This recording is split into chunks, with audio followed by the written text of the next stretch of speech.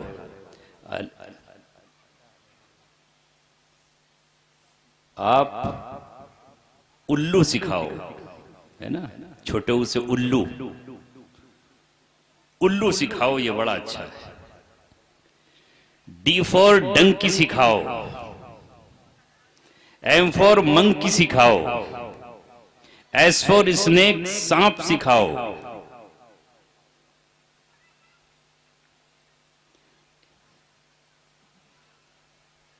گدھا، سانپ، P four پگ سور، یہ ہمارے بچے کو سکھاؤ۔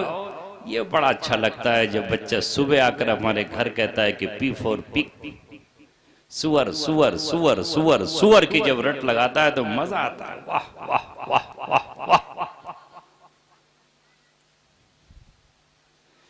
میم سے محمد کہے تو اچھا نہیں لگتا، الف سے اللہ کہے تو پیار نہیں آتا، کاف سے کعبہ کہے تو اچھا مجھے نہیں لگتا، میم سے مدینہ کہے تو دل میں کوئی پیار الفت پیدا نہیں ہوتی، میم سے مسجد کہے تو گھبراہٹ ہوتی ہے، یہ کیا ہو گیا ہے میری قوم تجھے؟ مگر کوئی بات نہیں، تجھے میں خانے میں بٹھا کر بھی ہم اللہ تبارک و تعالیٰ کا درس دیں گے، تجھے ہم بتائیں گے، کوئی بات نہیں، اگر تو پسند کرتا ہے ڈی فور ڈنکی تو ڈنکی بھی سکھا دیں گے، مگر ڈال سے ڈلیا میں روٹی رکھنا بھی تیرے بچے کو ہم سکھائیں گے، کوئی بات نہیں، روٹی کے ساتھ یہ بھی سکھا دیں گے، اور میم سے مسجد اور میم سے محمد بھی پڑھائیں گے۔ ہمیں سب کچھ آتا ہے، اللہ تبارک و تعالیٰ نے ہمیں سب کچھ دکھایا، اور انشاءاللہ چند دنوں میں انقلاب برپا ہوگا اسی ہندوستان میں جو میرا وطن ہے، وطن رامپور ہو سکتا ہے آپ مجھے نہیں جانتے ہو، میری ولادت اور میری پیدائش کہاں ہوئی، میں ایک جگہ اس ہندوستان میں نہیں رہا، پیدا رامپور میں ہوا، اور پھر نہ جانے کہاں کہاں کس کس شہر میں میری روزی اور میری قسمت کہاں کہاں مجھے لے گئی، کبھی یہاں کبھی وہاں کبھی یہاں کبھی وہاں۔ ایک جا رہتے نہیں عاشق بدنام کہیں، ایک جا رہتے نہیں عاشق بدنام کہیں، دن کہیں رات کہیں صبح کہیں شام کہیں، لہذا کبھی دہلی کبھی گجرات کبھی حیدرآباد اور کبھی آندھرا اور کبھی کرناٹکا اور کبھی دلی اور کبھی آپ کا مغربی اتر پردیش، یہاں پھرتے رہے صبح شام، میں کہاں کہاں نہ پہنچا، تیرے دید کی تلش میں طلب میں، پیدائش تو رامپور میں ہوئی، لیکن پھر اللہ تبارک و تعالی مختلف جگہوں پر بھیجا، وہی رامپور جس کو مولانا محمد علی جوہر کے نام سے جانا جاتا ہے، وہی مولانا محمد علی جوہر جو ایک طرف مولانا بھی تھا اور دوسری طرف علی گڑھ مسلم یونیورسٹی کا فارغ بھی تھا، چہرے پر اس کے داڑھی بھی تھی اور سر پر اس کے ٹرکی ٹوپی بھی تھی، انگلش کا وہ ایسا ماہر تھا کہ انگلش میں کامریڈ اخبار نکالتا تھا،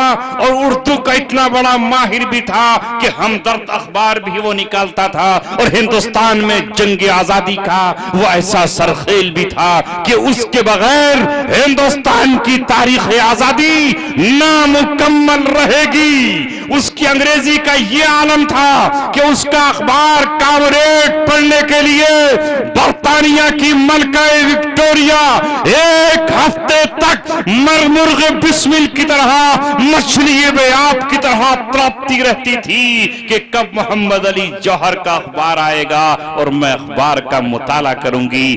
یہ تھی اس رامپور کے شہزادہ نہیں تھا، وہ نواب زادہ نہیں تھا، وہ بی اماں کا ایسا شیر اور بیٹا تھا جو ایسی انگریزی لکھتا تھا اور ہمدرد اخبار نکالتا تھا، برطانیہ کے ناک میں دم کر رکھا تھا، اور یہ وہ تھا کہ جس کا قلم کوئی خرید نہیں سکتا تھا آج کے ٹٹپونجیوں کی طرح اور آج کے اخبار نویسوں کی طرح اور آج کے بکنے والے بے ایمانوں کی طرح وہ اپنے قلم کو بیچ دینے والا نہیں تھا، نہ اس کا کوئی قلم خرید سکا۔ جیل کی سلاخوں میں گیا، جیل کے اندر زندگی گزاری اور اس نے جیل کے اندر رہ کر کے یہ شعر کہا، توحید تو یہ ہے کہ خدا حشر میں کہہ دے یہ بندہ دو عالم سے خفا میرے لیے۔ نعرہ تکبیر، نعرہ تکبیر۔ زمانے کی پرواہ مت کرو، اللہ تبارک و تعالیٰ کو راضی کرنے کی کوشش کرو۔ زمانہ سارا روٹ جائے تو روٹ جائے، زمانہ کوئی معنی اور کوئی حیثیت نہیں رکھتا۔ اگر اللہ تبارک و تعالیٰ روٹ جائے گا تو سارا زمانہ خوش ہو کر بھی تمہارا کوئی فائدہ نہیں پہنچا سکتا ہے۔ اللہ کو رضامند کرنے کی کوشش کیا کرو، ہمیشہ اس کی رضامندی پیش نظر رہے۔ تو مولانا محمد علی جوہر وہ ہیں جنہوں نے جیل کی سلاخیں کاٹی اور اس کے بعد انہوں نے آخری وقت میں وہ ہندوستان کے نمائندے بن کر گئے۔ آج تو ہر آدمی جھکنے کے اور بکنے کے لیے تیار ہے۔ اس وقت ہندوستان کی طرف سے ان کی نمائندگی طے ہوئی، برطانیہ گول میز کانفرنس میں پہنچے، مولانا بھی ہیں، اپ ٹو ڈیٹ بھی ہیں۔ میں یہ کہنا چاہتا ہوں کہ ہندوستان کو ضرورت ہے آج ایسے مولاناؤں کی جو ایک طرف فراٹے دار انگریزی بھی بولتے ہوں اور ان کا قلم سچ اگلتا ہو، سچائی کا امین ہو۔ آہاں یہی مولانا محمد علی جوہر ہیں جن کی انگریزی، جن کا قلم، جن کی زبان، جن کی فکر، جن کی اللہ تبارک و تعالیٰ سے محبت، جن کی اللہ تبارک و تعالیٰ سے للہیت۔ عبد الماجد دریابادی کو جو ایک کمیونسٹ ہے، انگلش کا دلدادہ ہے، بڑے خاندان کا ہے، اسے الحاد سے بچا کر اسلام کا دیوانہ بنا دیتی ہے اور وہ پھر وہ عالم بنتے ہیں، قرآن کے مفسر بنتے ہیں۔ اور آج ان کی تفسیر پڑھ کر دیکھیے، تفسیر ماجدی، علماء بھی دنگ رہ جائیں۔ یہ کس نے لکھی ہے؟ یہ اس نے لکھی ہے جو کسی زمانے میں اللہ کا انکار کرنے والے تھے۔ وہ رب جس کا چاہے انتخاب فرما لے، وہ جسے چاہے اپنا بنا لے۔ وَرَبُّكَ يَخْلُقُ مَا يَشَاءُ وَيَخْتَارُ۔ کسی کی ٹھیکیداری نہیں ہے کہ اللہ تبارک و تعالیٰ کے یہاں وہ ٹھیکہ لے۔ اللہ تبارک و تعالیٰ جسے چاہے منتخب کر لے، اللہ تبارک و تعالیٰ جس سے چاہے اپنا کام لے لے، جسے چاہے اٹھا کر پھینک دے۔ یہی بتانے کے لیے اللہ تبارک و تعالیٰ نبیوں کو بھیجا۔ تو یہی مولانا محمد علی جوہر ہیں، لوگوں نے منتخب کیا ان کو کہ گول میز کانفرنس میں مسلمانوں کی نمائندگی کرنے کے لیے یہ جائیں گے۔ آج کی طرح کا وہ لیڈر نہیں تھا، آج کی طرح کا وہ لیڈر نہیں، آج کا لیڈر تو گیدڑ ہے، یہاں تم سے کچھ اور کہہ کر جائے گا اور بند کمرے میں کچھ اور باتیں کہہ کر آئے گا۔ وہ بکنے اور جھکنے اور سودا کرنے والا نہیں تھا، آج تو چند ٹکوں میں بک جائے گا۔ بک جائے گا کہ نہیں؟ تمہارا بھی یہ حال ہوگا کہ تمہارے سامنے جو بھی بانسری لے کر آ جائے اور جو بھی ڈگڈگی بجاتا ہوا آئے تم اس کے پیچھے چلنا شروع کر دو گے۔ قوم کے شعور کا یہ عالم ہے کہ اس کا شعور ختم ہے، اسے یہی پتا نہیں ہے کہ خود اس کی غیرت نہیں ہے تو تمہارے لیے کیا غیرت رکھے گا۔ بھیجا ان کو گول میز کانفرنس میں تقریر کرتے ہوئے کہا، ہندوستان کی آزادی کا انگریزوں پروانہ چاہیے، ملکہ برطانیہ ہو یا برطانوی حکومت۔ میں اس ملک سے واپس اسی وقت جاؤں گا جب یہاں سے آزادی کا پروانہ مل جائے۔ محمد علی غلام ملک میں واپس نہیں جائے گا، یا تو آزادی کا پروانہ دو یا پھر اس جسم کو آزاد ملک میں دفن ہونے کے لیے زمین کا پٹا دو، لکھ کر دو۔ غلام ملک میں دفن بھی نہیں ہوں گا، یا تو آزادی دو ہندوستان کی، اس سے کم پر کوئی بات نہیں ہوگی، کوئی معاہدہ نہیں ہوگا، کوئی سمجھوتا نہیں ہوگا، کوئی ایگریمنٹ نہیں ہوگا، مسلمانوں نے مجھے اپنا نمائندہ بنا کر بھیجا ہے، اور یہ بات وہی کر سکتا ہے جو زمین پر سو سکتا ہو، جو سورج کی کرنوں کا مقابلہ کر سکتا ہو، جو اپنے علم پر اور اپنے اللہ پر بھروسہ کر سکتا ہو، جو مخمل کے گدوں پر سونے کی چاہت رکھتا ہو، جو کنڈیشن میں بیٹھ کر کے سونے کی آرزو رکھتا ہو، وہ یہ گفتگو نہیں کر سکتا۔ آخری تقریر ان کی گول میز کانفرنس میں ہوئی، مگر جن کی چاہتیں سچی ہوتی ہیں اور جو رب کے یہاں سے منتخب کر لے جاتے ہیں، ان کی تمنائیں پوری کر دی جاتی ہیں۔ مولانا آزادی کا پروانہ تو نہیں لا سکے، اس وقت نہیں آیا تھا، لیکن ان کی وہیں پر ہارٹ اٹیک ہوا، موت واقع ہوئی، پیغام اجل آیا۔ ساری دنیا نے ڈیمانڈ کی کہ محمد علی جوہر کو ہمیں دے دیا جائے، ہم اپنے ملک میں انہیں دفن کریں گے۔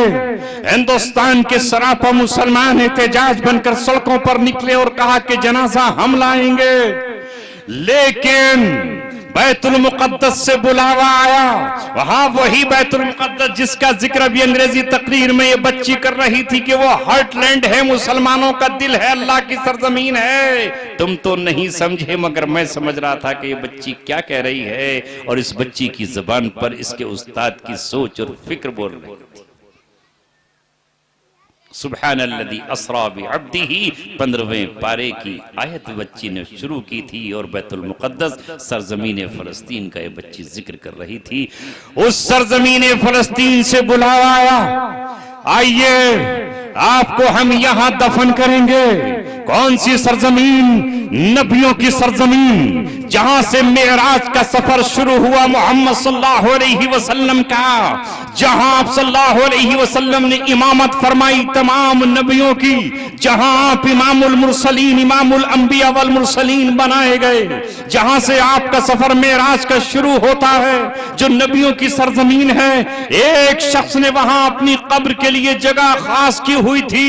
جب اسے پتا چلا کہ مسلمانوں کا سچا ہمدرد، مسلمانوں کا سچا خیر خواہ، مسلمانوں کے لیے دھڑکنے والا، مسلمانوں کے لیے تڑپنے والا، مسلمانوں کے لیے رونے والا، مسلمانوں کے لیے تانگے میں سفر کرنے والا، اس زمانے کے 6 کروڑ مسلمانوں کا سچا لیڈر، جس کے پاس اس زمانے میں ایئر کنڈیشن گاڑی میں سفر کرنے کے لیے پیسہ نہیں تھا، وہ تانگے میں سفر کر کے جایا کرتا تھا۔ یہ بدنصیب قوم ہے ہندوستان کی، جس نے اپنے سچے لیڈروں کی قدر نہیں کی ہے۔ یہ قدر کرتی ہے ان کی جو مکار ہیں، عیار ہیں، بے ایمان ہیں، دھوکے باز ہیں، یہ ان کی قدر نہیں کرتی۔ جو سچے وفادار ہیں اس قوم کے، انہیں تو یہ دیکھتی ہے کہ پھٹے ٹوٹے حالوں میں ہیں، یہ ان کی قدر کرتی ہے جو تمہارے وفادار نہیں ہیں۔ اس قوم کے وفادار وہ ہیں جن کے پیروں میں ٹوٹے ہوئے چپل ہیں، جن کے پھٹے ہوئے کپڑے ہیں، جو انبیاء کرام کی تعلیمات پر چل رہے ہیں، وہ ہے تمہارے صحیح وفادار۔ ماں، میں تجھ کو بتاتا ہوں، میں تجھ کو بتاتا ہوں تقدیر امم کیا ہے۔ شمشیر و سینہ اول، طاؤس و رباب آخر۔ تو نے پوچھی ہے امامت کی حقیقت مجھ سے۔ امامت کس کو کہتے ہیں؟ جو نبی کے مصلی پر کھڑا ہے، سچے معنی میں تمہارا وہی وفادار اور وہی تمہارا امام ہے۔ تم سمجھتے ہو جس کے پاس دولت زیادہ ہے وہ تمہارا وفادار ہے، تم سمجھتے ہو جس کے پاس لگژری کار ہے وہ تمہارا وفادار ہے، تم سمجھتے ہو جس کے پاس بہت اونچے بنگلے اور گاڑیاں ہیں وہ تمہارا وفادار ہے، تم سمجھتے ہو جو رات دن رشوت لیتا ہے وہ تمہارا وفادار ہے۔ تمہارا نبی یہ فرمان دے کر گیا، الراشی والمرتشی کلاہما فی النار، رشوت لینے والا بھی جہنمی، رشوت دینے والا بھی جہنمی۔ تم سمجھتے ہو وہ تمہارا وفادار ہے، تم سمجھتے ہو وہ جو رات دن تمہیں سود کی دعوت دیتا ہے اور سودی لین دین کرتا ہے وہ تمہارا وفادار ہے؟ نہیں، تمہارا وفادار ہے وہ جو تمہیں تمہارے نبی کا پیغام سنا رہا ہے، جو تمہیں تمہارا قرآن پڑھا رہا ہے، جو تمہیں سود سے روک رہا ہے، جو بے حیائی سے روک رہا ہے، جو نبی کے مصلی پر کھڑا ہوا ہے، جو نبی کا سچا وارث ہے۔ دنیا میں سب سے زیادہ قوم کے ہمدرد اور سب سے زیادہ خیر خواہ نبیوں کی جماعت ہے، رسولوں کی جماعت ہے، اس کے بعد صحابہ کی جماعت ہے، انبیاء مجتہدین کی جماعت ہے۔ ان کے نقش قدم پر چلنے والے تمہارے وفادار ہیں۔ جن استادوں نے ان بچیوں کے سر پر دوپٹہ رکھا ہے، یہ تمہارے وفادار ہیں۔ جنہوں نے ان کو حیا کی چادر پہنائی ہے اور جنہوں نے تمہارے بچوں کے سروں پر ٹوپیاں رکھی ہیں، یہ تمہارے وفادار ہیں۔ جو تمہارے بچوں کے ہاتھ سے گٹکا چھینتے ہیں، وہ تمہارے وفادار ہیں۔ جو تمہارے بچوں کے ہونٹوں سے سگریٹ پھینکوا دیتے ہیں، یہ وفادار ہیں۔ جو تمہارے بچوں کو گالیاں بکنے سے روکتے ہیں، یہ وفادار ہیں۔ جو تمہارے بچوں کو سجدے کا حکم دیتے ہیں اور نماز میں سر جھکواتے ہیں، یہ وفادار ہیں۔ جو تمہاری بچیوں کو اللہ اکبر سکھاتے ہیں، یہ وفادار ہیں۔ جو وضو کے 4 فرض سکھاتے ہیں، یہ وفادار ہیں۔ جو تمہارے نکاح کی تمہیں دعوت دیتے ہیں اور سادگی سے نکاح کرنے کی دعوت دیتے ہیں، یہ وفادار ہے۔ مگر تم انہیں وفادار کہاں سمجھتے ہو؟ تم وفادار انہیں سمجھتے ہو جو رات دن شراب کے جام پیتے ہوں اور عیاشیاں کرتے ہوں، سمجھتے ہو یہ قوم کے وفادار ہیں۔ ہمارا کام ہے نبی پاک صلی اللہ علیہ وسلم کا پیغام آپ تک پہنچانا۔ اے قوم، اب بھی ہوش کے ناخون لے لیجئے۔ تو میں یہ عرض کر رہا تھا کہ حضرت مولانا محمد علی جوہر، بات اس پر چلی، علماء سے بھی میں خطاب کر رہا ہوں، چاہے میرے پیچھے بیٹھے ہوں اور چاہے آپ بیٹھے ہو، ضرورت ہے آج اس قوم کو بتانے کی چاہیے۔ اس طرح کے افراد ہمیں جو اپنی جوانیاں اس دین کے لیے وقف کر دیں، اپنا بڑھاپا وقف کر دیں اور اپنے ایام کو وقف کر دیں۔ مولانا محمد علی جوہر نے جو اپنی زندگی اور اپنی جوانی اس قوم کے نام وقف کی، تو اللہ تعالیٰ نے آخری وقت میں ان کو کہاں بلایا؟ بیت المقدس میں نماز پڑھائی۔ مسجد اقصی کے امام شیخ حسینی الامینی نے اس زمانے میں ان کی نماز جنازہ میں لاکھوں لوگ جمع تھے، اور آج وہ شخص اس جگہ آرام کر رہا ہے جہاں لاکھوں کروڑوں رحمتیں ان کی قبروں پر برس رہی۔ اے میرے عزیزوں اور ساتھیوں،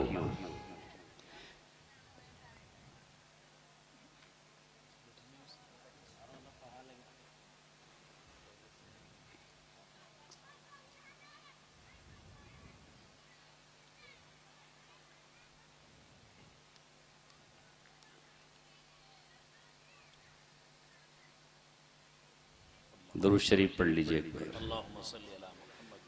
اللہم صلی علی محمد وعلی آل محمد کما صلیت علی ابراہیم وعلی آل ابراہیم انکا حمید مجید۔ یا رب صلی وسلم دائما ابدا علی حبیبک خیر الخلق کلہم۔ میرے دوستو اور عزیزو، یہ بچے جو میرے سامنے بیٹھے ہیں، ان کا تعلق نہ کسی اسکول سے ہے، نہ کسی مدرسے سے ہے، نہ کسی مکتب سے ہے۔ اگر کاش یہ کسی اسکول، کسی مدرسے، کسی سے تعلق ہوتا تو اس حالت میں یہاں نہیں بیٹھا ہوتا۔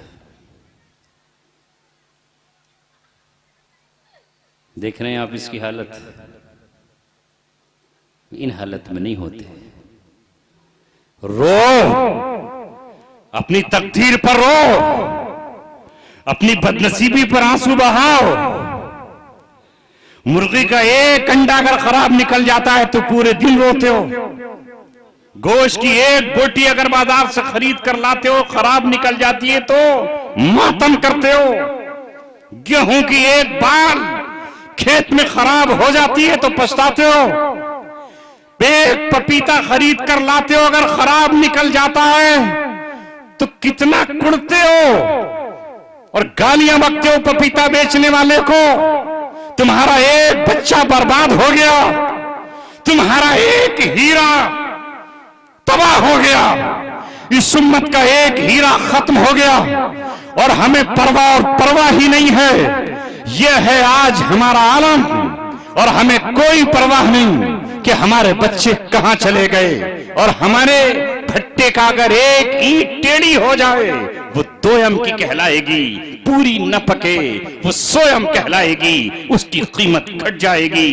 یہ ہے ہمارا عالم، یہی سمجھانے کے لیے نکلا ہوں، یہی آپ کو بتانے کے لیے آیا ہوں۔ میری حیثیت آپ دوسرے مقرروں کی مت سمجھنا، میں نہیں جانتا کون کس مقصد سے حاضر ہوا ہے۔ میں نے اپنی 7.25 سالہ زندگی اپنے بچوں سے جدا ہو کر گزاری ہے، اور آج پھر بھی اپنے آنسو پی رہا ہوں آج بھی۔ اے میری قوم، تم قدر مت کرو قدر۔ تم اگر قدر نہیں کرو گے تو ہم نے ناقدری قوموں پر اللہ تبارک و تعالیٰ کے عذاب آتے ہوئے دیکھے۔ وہ عذاب کسی بھی شکل میں آئیں گے، عذاب ٹالنا چاہو گے لیکن عذاب رکے گا نہیں۔ اس لیے علماء مدرسوں کی نسبت پر آج بھی جلسے کر رہے ہیں تاکہ اللہ تبارک و تعالیٰ کے عذاب کسی نہ کسی شکل میں آپ سے ہٹ جائیں۔ اور یہ مدرسے جہاں قرآن پڑھا جا رہا ہے، جہاں قرآن پڑھایا جا رہا ہے، جہاں اللہ تبارک و تعالیٰ کا دین پڑھایا جا رہا ہے، یہ عذاب الہی کو دفع کرنے کے ذریعے ہیں، یہ اللہ تبارک و تعالیٰ کے دعائیں سننے کے ذریعے ہیں۔ ہم آپ کو دعوت دینے آئے ہیں، ہم آپ کو پکارنے کے لیے آئے ہیں۔ روئے زمین پر اللہ تبارک و تعالیٰ نے اپنے نبیوں کو بھیجا ہے اس قوموں کی ہدایت کے لیے۔ نبی لوگوں کے دروازوں پر گئے اور ان کو سمجھایا۔ کبھی حضرت لوط علیہ السلام اپنی قوم کے پاس گئے، کبھی حضرت صالح علیہ السلام اپنی قوم سمود کے پاس گئے، کبھی حضرت ہود علیہ السلام قوم عاد کے پاس گئے، کبھی حضرت عاد علیہ السلام اپنی قوم کے پاس گئے، قوم عاد کے پاس حضرت ہود علیہ السلام گئے، نوح علیہ السلام اپنی قوم کے پاس گئے۔ یہ آج نبی تو نہیں ہیں لیکن نبی کے وارث، انبیاء کرام کے وارث علماء کرام ہیں، یہ اپنی قوم کو سمجھاتے پھر رہے ہیں۔ کبھی کبھی عذاب اللہ تبارک و تعالیٰ کا آیا چاہتا ہے مگر کسی کے آنسوؤں کی شکل میں اللہ تبارک و تعالیٰ اس کو ہٹا دیتا ہے، اور کبھی اللہ تبارک و تعالیٰ معصوم بچوں کی دعاؤں کی بدولت ہٹا دیتا ہے، کبھی اللہ تبارک و تعالیٰ کسی قرآن کی تلاوت کے بدلے میں اس کو ہٹا دیتا ہے اور ہم زندہ رہ جاتے ہیں۔ کبھی کوئی ظالم ہم پر مسلط ہوا چاہتا ہے اور اللہ تبارک و تعالیٰ آنسوؤں کے قطروں کو قبول فرما کر ہواؤں کے شعلوں سے اس کو بدل دیا کرتا ہے۔ اے میرے عزیزوں، اے میرے دوستوں، اے اس بستی میں قرآن کی نسبت پر آ جانے والوں، آؤ، سب سے بڑا خیر خواہ روئے زمین پر اپنی قوم کا نبی ہوتے ہیں۔ ایک نبی ہے، وہ دعوت دیتا ہے بن غرض، بن لالچ کے دعوت دیتا ہے۔ اس کا اپنا کوئی لالچ نہیں ہوتا، کوئی غرض نہیں ہوتی، کوئی چاہت نہیں ہوتی۔ نبی دعوت دیتا ہے اپنی قوم کو آگ سے بچانے کے لیے۔ اے میری قوم آگ سے بچ جا، اے میری قوم۔ نبی کا اپنا کوئی مقصد نہیں ہوتا۔ نبی روکھی سوکھی روٹی کھاتا ہے، نبی چٹائی پر لیٹ جاتا ہے، اور نبی غریبوں اور بیواؤں اور یتیموں اور مسکینوں کی خدمت بے غرض کیا کرتا ہے۔ اس کا مقصد دولت نہیں ہوا کرتا۔ کیا تم اپنے پیغمبر کی زندگی نہیں جانتے؟ آؤ محمد صلی اللہ علیہ وسلم کی زندگی کو پڑھو، مگر پڑھو گے کیسے جب ہمارے پاس تعلیم ہی نہیں ہے، ہمارے پاس علم ہی نہیں ہے، ہمارے پاس کتابیں ہی نہیں ہیں، ہمارے پاس پڑھنے کا ذریعہ ہی نہیں ہے۔ وہ قوم جس نے پوری دنیا پر سینکڑوں سال تک حکمرانی کی ہو، جس کے پاس اتنی بڑی بڑی لائبریریاں ہوں، جس کے پاس اتنے بڑے کتب خانے ہوں، کہ جب ہلاکو خان اور چنگیز خان بغداد میں داخل ہوا اور اس نے بغداد کے کتب خانوں سے کتابیں نکالی اور کتابیں نکال کر دریائے دجلہ اور فرات میں ڈالی، تو دریائے دجلہ اور فرات کا پانی کالا ہو گیا۔ اتنی کتابیں تھی مسلمانوں کی، اور ان کتابوں کو دریائے دجلہ میں ڈال کر کے نیلا اور کالا پانی کر دیا گیا تھا۔ کتابیں سب سے زیادہ تمہارے پاس ہوا کرتی تھیں، مگر آج مسلمانوں کے گھروں میں ایک کتاب پڑھنے والے نہیں۔ میں کہتا ہوں اور آج پھر یہ کہہ رہا ہوں، اور میں اس مشن پر نکلا ہوں، اس مشن پر نکلا ہوں جب تک یہ سلسلہ میری سانسوں کا باقی ہے، جب تک دل کی دھڑکن باقی ہے، جب تک قدموں میں جان باقی ہے۔ اگر رب نے بستر پر لٹا دیا تو دوسری بات ہے، یہ پیغام پہنچاتا رہوں گا، اے میری قوم، تمہارے پیغمبر محمد صلی اللہ علیہ وسلم نے کہا الحکمت ضالۃ المؤمن، حکمت مومن کی گمشدہ پونجی ہے، جہاں ملے اسے ڈھونڈ لو، جہاں ملے اسے تلاش کر لو۔ یہ حکمت اگر تمہیں یہودی کے پاس ملے اس کے پاس جاؤ اور ڈھونڈ لاؤ، یہ حکمت اگر تمہیں عیسائی کے پاس ملے اس کے پاس جاؤ اور ڈھونڈ لاؤ، یہ حکمت تمہیں اگر پنڈت کے پاس ملے اس کے پاس ڈھونڈ لاؤ، یہ حکمت تمہیں اگر سمندروں میں ملے وہاں جاؤ اور ڈھونڈ لاؤ، یہ حکمت تمہیں اگر دریاؤں میں ملے تو دریا میں غوطہ لگاؤ، ڈھونڈ کر لے آؤ، یہ حکمت تمہیں اگر پہاڑوں میں ملے تو پہاڑوں سے ڈھونڈ لاؤ، یہ حکمت تمہیں ہمالیہ کی چوٹی پر ملے تو ہمالیہ کی چوٹی سے لے آؤ، یہ حکمت تمہیں سمندر کے اس کنارے پر ملے تو اس کنارے سے لے آؤ۔ اللہ کے رسول نے فرمایا حکمت ضالۃ المومن، حکمت مومن کی گمشدہ پونجی ہے، یہ پونجی تمہیں جہاں ملے وہاں سے اس کو ڈھونڈ کر لے آؤ۔ آج مغرب نے پوری دنیا پر کمندیں ڈال لی ہیں اور ہم جاہل بن گئے۔ جس قوم کو اللہ تبارک و تعالیٰ نے کہا تمہارے لیے آج کے بعد سے لے کے قیامت تک نشے کو حرام قرار دے دیا گیا ہے، شراب کو حرام قرار دے دیا گیا ہے، جوئے کو حرام قرار دے دیا گیا ہے، رشوت کو حرام قرار دے دیا گیا ہے، تمہارے لیے ناچ گانے کو حرام قرار دے دیا گیا ہے، تمہارے لیے سود کو حرام قرار دے دیا گیا ہے، مگر آج اس کا نوجوان شراب کے بغیر رات نہیں گزار سکتا، اس کا نوجوان اس کی نکاح بغیر ناچے، بغیر ڈانس کیے، بغیر ڈی جے بجائے، بغیر جھومے، بغیر مٹکے، بغیر لالی پاؤڈر لگائے، اس کی عورت اور اس کی بچیوں کے شادیاں نہیں ہو سکتی۔ یہ کون سا مسلمان ہے؟ ان مسلمان بچیوں کو جب تک تعلیم نہیں دو گے اور وہ تعلیم بھی دین کی بھی ہو اور دنیا دونوں کی تعلیم ہو، جب تک تمہارے یہاں دین نہیں آئے گا، جب تک یہ چیز نہیں رکے گی۔ اس ملک میں تم روشنی کے مینار ہو، تمہارے چاروں طرف اندھیرا ہے، اگر یہ تم نے روشنیاں نہیں جلائی ہوتی تو اس جنگل میں اندھیرا ہی اندھیرا ہوتا۔ تم اس روشنی کی مانند ہو، تم اس چراغ کی مانند ہو، تم اس چراغ کی مانند ہو، اس لیے کہ تمہاری پیشانی پر لا الہ الا اللہ کا نور ہے، تمہارے سینے میں لا الہ الا اللہ کی کرنیں ہیں، تمہارے دل میں محمد رسول اللہ کا نور ہے، تمہاری پیشانیوں میں سجدوں کا نور ہے، تمہاری زبان پر قرآن کریم کا نور ہے، تمہارے گھروں میں اللہ تبارک و تعالیٰ کی نورانی کتاب ہے، تمہارے سینوں میں اللہ تبارک و تعالیٰ کے نام کا نور ہے، تمہارے علاوہ سب کچھ اندھیرا ہے۔ اگر تم ہی چراغ ہو وہ چراغ ہی بجھ جائے گا تو اندھیرا کہاں سے آئے گا؟ تم ہی راہبر ہو، تم ہی رہنما ہو، تم ہی مقتدا ہو، تم ہی پیشوا ہو، اگر تم ہی بجھ گئے تو پھر دنیا کو راہ دکھائے گا کون؟ مجھے بتاؤ تو صحیح، تم نے کیا کر لیا ہے مسلمانوں؟ کہاں چلے گئے تم؟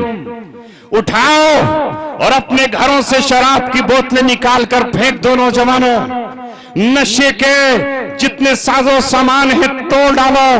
1400 برس پہلے جب یہ قرآن مکے اور مدینے میں آیا اور اس نے آ کر یہ کہا کہ یہ فلاں چیز حرام ہے، رب تو جہاں کی قسم، وہ صحابہ جنہیں قرآن کریم نے کہا کہ دین اللہ ان سے راضی ہو گیا، رضی اللہ عنہم ورضوا عنہ، انہوں نے زمانے کی پرواہ نہیں کی، یہودیوں کی پرواہ نہیں کی، عیسائیوں کی پرواہ نہیں کی، مشرکین مکہ کی پرواہ نہیں کی، انہوں نے قریش کی پرواہ نہیں کی، انہوں نے زمانے کی پرواہ نہیں کی، حالات کی پرواہ نہیں کی، انہوں نے کہا کہ ہم قرآن کی چاہنے والی قوم ہیں، لہذا انہوں نے جو حرام تھا اسے اپنے پیروں کے نیچے رون ڈالا، اپنی جوتیوں سے مسل ڈالا، اپنے دلوں سے نکال ڈالا، حرام کو نہ ہاتھوں سے چھوا، نہ ہونٹوں سے چھوا، نہ دل سے لگایا، اور اپنے گھروں سے نکال کے باہر پھینک دیا، اور یہ کہا کہ جس قرآن نے ہمیں حلال کہا ہے اس حلال کو اختیار کریں گے، اور ہمیشہ ہمیشہ کے لوگوں نے حرام سے ناتا توڑ دیا۔ لہذا اللہ اللہ تبارک و تعالیٰ نے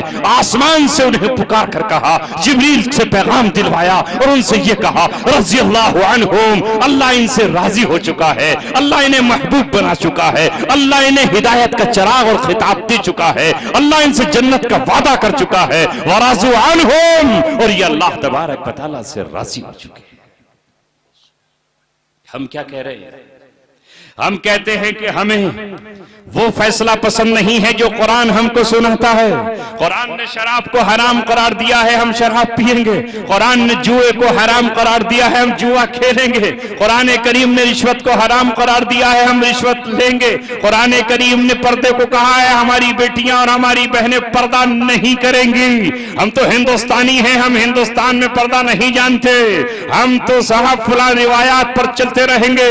ہماری شادیاں میں ناچ ہوں گے، ہماری شادیوں میں گانے ہوں گے، ہماری شادیوں میں ڈانس ہوں گے، ہماری شادیوں میں ہجڑے ناچیں گے، ہماری شادیوں میں زنخیں آئیں گے، ہم تو ڈھولک بجوائیں گے، ہم تو ناچ اور تاش اور بازے کریں گے، ہم تو اپنی دولت کو لٹائیں گے، ہم تو یہ سب چیزیں کریں گے۔ بتاؤ پھر مسلمانیت کا دعویٰ کہاں ہے؟ اگر مسلمان ہو تو پھر یہ بات کہو کہ جو قرآن میں لکھا ہے ہم اس پر عمل کر کے دکھائیں گے۔ اگر قرآن نے کہا ہے کہ ہم یہ چیز حلال ہے تو اسے ہم حلال جانیں گے، اور جو حرام ہے اسے حرام جانیں گے اور حرام کے قریب تک نہیں جائیں گے۔ کیوں مسلمانوں ایسا کرو گے یا نہیں؟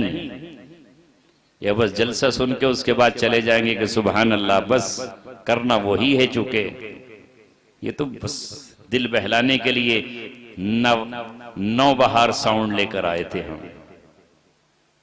واہ واہ واہ، ایسا مت کرو میرے دوستو۔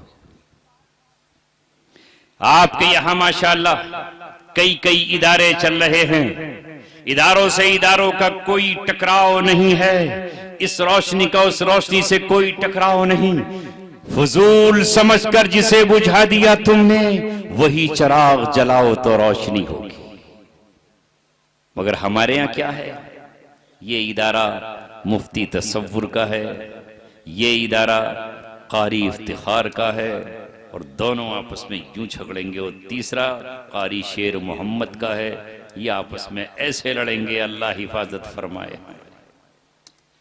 نہیں میرے عزیزوں، یہ 5 انگلیاں کبھی آپس میں نہیں لڑتی، اور جب ان کے مد مقابل کوئی آتا ہے تو سب کی سب اکٹھی ہو جاتی ہیں کہ نہیں؟ بولو، ضرورت اس کی پڑتی ہے تو یہ فوراً، اس کی پڑتی ہے تو یہ فوراً، ہم سب کے سب ہم متحد ہو جانا چاہیے۔ ہم ان اتحاد کا ہمیں ثبوت دینا چاہیے۔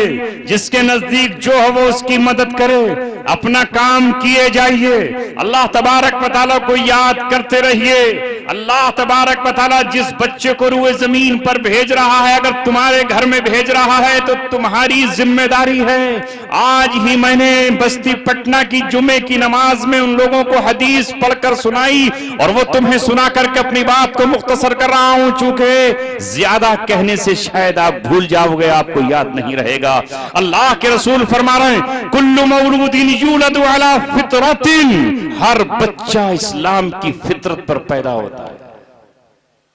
ہر بچے کو اللہ فطرت اسلام پر پیدا کرتا ہے۔ اس لیے نابالغ بچہ جو دنیا سے رخصت ہوتا ہے، ہمارا ایمان ہے، ہمارا عقیدہ ہے، وہ جنت میں جائے گا، کسی کا بھی ہو، یہودی کا ہو، عیسائی کا ہو، مشرک کا ہو۔ کل مولود یولد علی فطرۃ، ہر بچہ اسلام کی فطرت پر پیدا ہوتا ہے۔ فَأَبَوَاهُ أَوْ يُحَوِّدَانِهِ، پھر اس کے ماں باپ اسے یہودی بنا دیتے ہیں، او يُنَصِّرَانِهِ، یا اسے عیسائی بنا دیتے ہیں، او يُمَجِّسَانِهِ، یا اسے آگ کا پجاری بنا دیتے ہیں۔ کیوں بناتے ہیں کہ نہیں؟ مسلمانوں کا بچہ ہوش سنبھالتے ہی اللہ اللہ کہنے لگتا ہے، اور قدموں سے چلنے کے قابل ہوتا ہے تو دوڑ کے مسجد میں جمعے میں آپ کے ساتھ پہنچ جاتا ہے، اور اب عید آئے گی تو عید کے دن عیدگاہ میں آپ کے ساتھ کھڑا نظر آئے گا۔ فَأَبَوَاهُ أَوْ يُحَوِّدَانِهِ، ماں باپ اسے چاہے تو یہودی بنا دیں، چاہے تو عیسائی بنا دیں، چاہے تو اسے آتش پرست بنا دیں۔ بالکل اسی طرح یہ چھوٹے بچے آپ کے ہاتھوں میں ہیں۔ انہیں اٹھاؤ اور آپ چاہے ان کی پیشانی پر لا الہ الا اللہ لکھ دو اور چاہے ان کی پیشانی پر آپ کچھ اور لکھ دو، انہیں آپ جو چاہے آپ ان کے ہاتھ میں دے دو، انہیں آزاد چھوڑو اور گلیوں میں گالیاں ان کی زبانوں پر جاری کرا دو، اور چاہے آپ انہیں قاری افتخار کے حوالے کرو اور آپ ان کو مفتی صاحب کے حوالے کرو اور آپ ان کو قرآن کا حافظ بنا دو، قرآن کا قاری بنا دو، آگے بڑھیں قرآن کا عالم بنا دو، انہیں مفتی بنا دو، انہیں ماسٹر بنا دو، انہیں انجینئر بنا دو، ان میں سے کسی کو ڈاکٹر بنا دو، ان میں کسی کو بہت بڑا سائنٹسٹ بنا دو، یہ آپ کے ہاتھ میں ہے، آپ چاہو ان کی تربیت بنا دو۔ ایک کمہار اپنے ہاتھ میں مٹی لیتا ہے، وہ مٹی کا گھڑا بنا دیتا ہے، ایک پتھر کی سل لیتا ہے اور اس کی بہترین تصویر بنا ڈالتا ہے۔ لہذا اگر آپ چاہو تو ان کو بچوں کو کسی بھی سانچے میں ڈھال سکتے ہو۔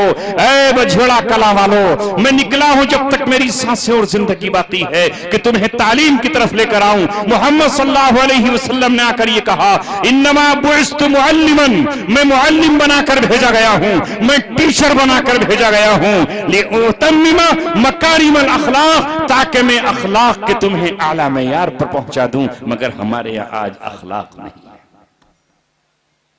اخلاق ہیں؟ نہیں ہے نا ہمارے یہاں۔ آپ تو کوئی بولنے ہی تیار نہیں ہے، ابے تو۔ اور بچوں میں تو عالم یہ ہے کہ بھائی جو شاگرد ہے اس پر تو ایسا سوار ہے، ایسا غصہ کہ جیسے کہ بھائی کبھی ان کو رحم ہی نہیں آتا، پیار سے پڑھانا ہی نہیں جانتے، محبت کی زبان ہی نہیں جانتے۔ کیوں بھائی؟ یہ کون سکھائے گا؟ غیر۔ ارے یہ بھی تو سیکھ لو کبھی، پیار بھی۔ اب غیروں سے سیکھنا پڑے گا۔ مسلمانوں شرم آنی چاہیے۔ اس ملک میں نفرت چل رہی تھی۔ کام کس کا تھا؟ کہنا نہیں چاہتا مگر مجبور ہو کر کہہ رہا ہوں۔ اس مدرسے کے جلسے میں، دینی اجلاس میں یہ بات ہماری شان نہیں ہے یہ کہوں۔ ہونا تو یہ چاہیے تھا کہ محبت کا پیغام لے کر ہم نکلتے، جگہ جگہ نکلتے، محبت کے کارواں ہمارے نکلتے، محبت کے قافلے ہمارے نکلتے، اس لیے کہ ہمارے پیغمبر نے محبت تقسیم کی ہے۔ مکے میں محبت کا پیغام، طائف میں محبت کا پیغام، مدینے میں محبت کا پیغام، فتح مکہ پر محبت کا پیغام، صحابہ کرام نے محبت تقسیم کی، صلاح الدین ایوبی نے محبت کا پیغام۔ مگر ہم تو چادریں تان کر اپنے گھروں میں بیٹھے ہیں، ہمیں تو ضرورت کس بات کی ہے؟ کون نکلا؟ ایک شخص محبت کا پیغام لے کر نکلا اور ہزاروں کلومیٹر کا اس نے سفر طے کیا، اور اس نے اس محبت کی نفرت کی آندھی کے سامنے ایک محبت کا چراغ جلایا، اور اس محبت کے چراغ نے نفرت کی آندھیوں کو، محبت کا چراغ نہیں بجھا پائی وہ نفرت کی آندھیاں۔ اور وہ ایک شخص جو اپنے تکبر کے نشے میں مست تھا، اس کے تکبر کی تمام چولے ہلا ڈالی، اور تکبر کا بادشاہ بیساکھیوں پر کھڑا ہو گیا۔ ایک بیساکھی اب اسے ادھر لگانی پڑے گی اور ایک بیساکھی ادھر لگانی پڑے گی، اور جس دن بیساکھی ہٹی اس دن دھڑام سے نیچے گرے گا کہ نہیں گرے گا۔ یہ کام ہمارا تھا، مگر ہم ابھی بھی ابے اور تبے پر ہیں۔ ادھر سے نوجوان مسلمان گزرے گا تو تھوتڑی چڑھاتا ہوا گزرے گا، بوڑھا گزرے گا، امام گزرے گا، مقتدی گزرے گا، السلام علیکم نہیں کہہ سکتے۔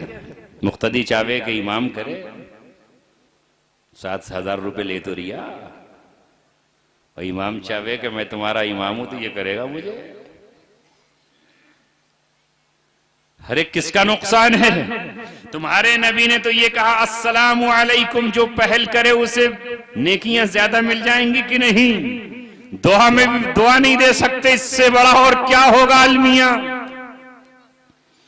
السلام علیکم ورحمت اللہ وبرکاتہ کہنے میں کیا زبان تھوڑی چھوٹی پڑ جائے گی؟ گھس جائے گی، 10 روپے خرچ ہو جائیں گے، کوئی سکہ نکل جائے گا، ارے محبت بڑھ جائے گی۔ امام کو تو چلو کہہ دیں گے تو تھوڑی چودراہٹ گھٹ جائے گی، لیکن اگر بیوی کو کر لیا تو ناکی کٹ جائے گی۔ اچھا بیوی کو سلام، ارے بھائی اپنی بیوی کو بھی کر لو، بچیوں کو بھی سلام کر لو۔ مگر یہ ہو گیا ہے ہمارے مسلمانوں کا عالم کہ تکبر، اس کو تو کہہ رہے ہو متکبر، خدا نہ کرے اگر تم اس مقام پر بیٹھ جاتے تو پتہ نہیں کیا کر ڈالتے۔ تکبر کا یہ عالم ہے کہ ہم ایک دوسرے کو سلام نہیں کر سکتے۔ نبی آئے بہترین اخلاق دینے کے لیے، اپنے اندر اخلاق پیدا کرو، اور یہ اخلاق پیدا ہوتے ہیں اعلیٰ تعلیم سے، قرآن کی تعلیم سے۔ اب آئیے جو میں نے آیت پڑھی تھی اس کو سن لیجیے۔ ماشاءاللہ یہ دیکھ رہے ہیں بچیوں میں سلیقہ، یہ تعلیم کا ہے، اور جو دیکھا تھا آپ نے بد سلیقہ، وہ بغیر تعلیم کی بات تھی۔ وَقُلْ جَاءَ الْحَقُّ وَزَهَقَ الْبَاطِلُ إِنَّ الْبَاطِلَ كَانَ زَهُوقًا۔ 1400 برس پہلے تمہارے رب نے قرآن کے ذریعے ساری دنیا کو میسج دے دیا ہے، پیغام دے دیا ہے۔ اس قرآن کو پڑھ لو، سیکھ لو، سمجھ لو، سن لو، اس کی تفسیر کو جان لو۔ اللہ نے کہا کہہ دے اے میرے پیغمبر، میرے محبوب، اعلان کر دے، ڈنکے کی چوٹ اعلان کر دے، حق آ گیا اور باطل گیا۔ جاء الحق وزهق الباطل ان الباطل كان زهوقا، اور باطل جانے ہی کے لیے ہے۔ یہ اس وقت کہا جا رہا ہے جب مکے میں ابو جہل کا زور تھا، ابو لہب کا زور تھا، عتبہ کا زور تھا، شیبہ کا زور تھا، ولید بن مغیرہ کا زور تھا، نضر بن حارث کا زور تھا، ابی بن خلف کا زور تھا، باغوں والوں کا زور تھا، کھیتیوں والوں کا زور تھا، اور محمد صلی اللہ علیہ وسلم کے ساتھی قسم پرسی کے عالم میں تھے۔ لیکن قرآن مقدس نے کہا کہہ دو حق آ گیا اور باطل گیا، اور باطل جانے ہی کے لیے ہے۔ اے مسلمانوں، اگر تم حق ہو تو حق آ چکا ہے اور باطل جا کر رہے گا۔ آج ہے رات تو کل صبح یقیناً ہوگی۔ دنیا میں کوئی بے وقوف سے بے وقوف یہ نہیں کہہ سکتا ہے کہ رات جائے گی نہیں، اور دنیا میں کوئی احمق سے احمق اور ایڈیٹ سے ایڈیٹ یہ نہیں کہہ سکتا ہے کہ دن آیا ہے تو دن ہمیشہ رہے گا، رات نہیں آئے گی۔ خدا کی نشانیوں میں سے سب سے بڑی نشانی رات اور دن ہے۔ ان فی خلق السماوات والارض واختلاف اللیل والنہار، اللہ تبارک و تعالیٰ نے آسمان اور زمین کے اختلاف کو اور رات اور دن کے آنے کو بتایا کہ اس میں بہت بڑی نشانیاں ہیں۔ آسمان کو بلندی حاصل ہے، زمین کو پستی حاصل ہے، اور رات اور دن کے آنے میں نشانیاں ہیں۔ اگر اس وقت رات ہے تو ساری دنیا سے پوچھ لو کیا ہمیشہ رات رہے گی؟ ساری زبانیں کہیں گی کہ ہمیشہ رات نہیں ہوئے، کل دن آئے گا، اور دن ہے تو پھر دنیا کہے گی کہ رات بھی آئے گی۔ روکنے سے کسی کے دن رک نہیں پائے گا۔ اسی طرح دنیا میں ایک شخص کی حکمرانی کبھی نہیں رہے گی۔ اگر آج کسی کی حکمرانی ہے تو وہ کتنی ہی طاقت لگا لے، کتنا ہی زور لگا لے، وہ سورج کو قید کرنے کی کوشش کر لے، وہ ستاروں کو اپنے مٹھی میں لینے کی کوشش کر لے، وہ تمام اداروں کو اپنے ہاتھ میں لینے کی کوشش کر لے، ظلم کی ہر طاقت اپنی مٹھی میں کرنے کی کوشش کر لے، سورج اور چاند کو بھی اپنے دامن میں چھپانے کی کوشش کر لے، تو رات آ کر رہے گی اور دن بھی آ کر رہے گا۔ اے مسلمانوں، تمہارے پاس وہ کتاب موجود ہے، تمہارے پاس رب کا پیغام موجود ہے، تمہارے پاس نبی کی پیشن گوئیاں موجود ہیں، تمہارے پاس حق کا وہ نظام موجود ہے، تو پھر تمہیں ضرورت کس بات کی ہے؟ مگر اس کتاب کو تم نے طاقوں میں سجا کے رکھا ہے، اس کتاب کو تم نے جزدانوں میں بند کر کے رکھا ہے، اس کتاب کی طرف تم نے اپنی آنکھوں پر پردے تالے اور قفل لگا رکھے ہیں۔ تمہارے پاس اس کتاب کو پڑھنے کے لیے وقت نہیں ہے۔ میں نے عرض کیا تھا کہ چوراہوں پر بیٹھنے کے لیے وقت ہے، گپے لگانے کے لیے وقت ہے، سنگار پینے کے لیے وقت ہے، حقہ ٹسکانے کے لیے وقت ہے، ایک دوسرے کے کھیتوں پر جانے کے لیے وقت ہے، لیکن وقت نہیں ہے تو قرآن پڑھنے، سمجھنے اور سمجھانے کے لیے وقت نہیں ہے، اپنے بچوں کو پڑھانے کے لیے وقت نہیں ہے، خود نہیں پڑھ سکے تو اپنی اولادوں کو پڑھا لو، ننھی کلیوں کو پڑھا لو، معصوم بچوں کو پڑھا لو، اپنی اولادوں کو پڑھا لو، اپنے نواسے نواسیوں کو پڑھا لو، پوتے پوتیوں کو پڑھا لو، بھتیجے بھتیجوں کو پڑھا لو، اور پھر اس قرآن کریم کو جب تم پڑھنے کے لیے چلو گے تو یہ قرآن کریم تمہیں بتاتا نظر آئے گا کہ حق آ چکا ہے اور باطل جا چکا ہے اور جا کر رہے گا۔ مولانا ابوالکلام آزاد بھی اس ہندوستان کے بہت بڑے عالم گزرے ہیں، انہوں نے کتاب لکھی ہے قرآن کریم کا قانون عروج و زوال، اس میں لکھا ہے، انہوں نے، میں نے پچھلے سال یہ بات پڑھی تھی اور آج دہرا رہا ہوں، انہوں نے کہا کہ حق وہ چیز ہے جس سے نفع پہنچے، جو چیز نفع پہنچاتی ہے وہ باقی رہتی ہے، جو نفع نہیں پہنچاتی وہ فنا ہو جاتی ہے۔ آئی سمجھ میں؟ جو چیز نفع پہنچائے گی وہ حق ہے، اور جو نفع نہیں پہنچاتی وہ فنا کے گھاٹ اتار دی جاتی ہے۔ یہ مائک اگر بول رہا ہے تو یہ میرے سامنے باقی ہے، اگر یہ مائک بولنا بند کر دے گا اسے اٹھا کر پھینک دیا جائے گا، دوسرا لایا جائے گا۔ یہ کیمرہ جب تک کام کر رہا ہے ثاقب بھائی کا، جب تک یہ سامنے لگا ہوا ہے، اگر اللہ نہ کرے، اللہ نہ کرے، اللہ نہ کرے، اگر کیمرہ بند ہو جائے گا تو یہ دوسرا لے کر آئیں گے۔ جب تک جو کام جو نفع بخش ہے، جو چیز یہ لائٹ جل رہی ہے تو یہ اپنے مقام پر ہے، نفع پہنچا رہی ہے، یہی رہے گی۔ جس دن یہ کام بند کر دے گی اسے اٹھا کر کے کوڑے کے ڈھیر میں پہنچا دیا جائے گا اور اسے پھینک دیا جائے گا، کچرے کا ڈھیر میں پہنچا دیا جائے گا۔ اے مسلم قوم، مسلم امت، اگر تم دنیا کے لیے نفع بخش رہو گے، تمہاری ذات سے نفع پہنچتا رہے گا تو تم باقی رہو گے، سلامت رہو گے، کوئی تمہیں کچرے کے ڈھیر پر نہیں پہنچا پائے گا۔ لیکن اگر تم نے نفع پہنچانا بند کر دیا ہے تو تم آٹومیٹک وہاں پہنچا دیے جاؤ گے جہاں کوڑے دان میں غازی پور منڈی پہ پہنچا دیا جاتا ہے۔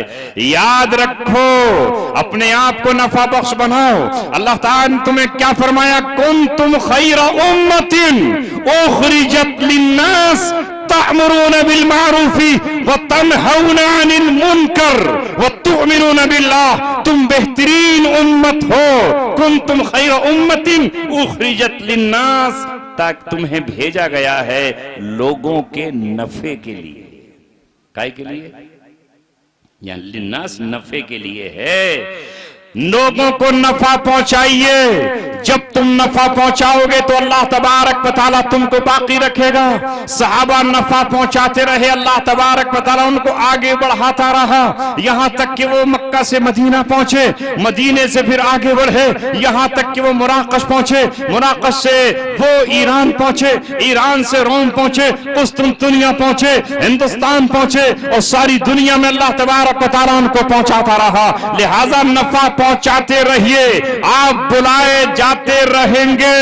اور اگر آپ نے نفع پہنچانا بند کر دیا، وہ پانی جو نفع پہنچاتا ہے اسے باقی رکھا جاتا ہے، اور اگر کوئی نل آپ کو پانی ہی دینا بند کر دے تو آپ اسے اکھاڑ کر پھینک دیتے ہیں اور جا کر کے کباڑ خانے میں۔ اب تم سوچتے ہو کہ ہم کباڑی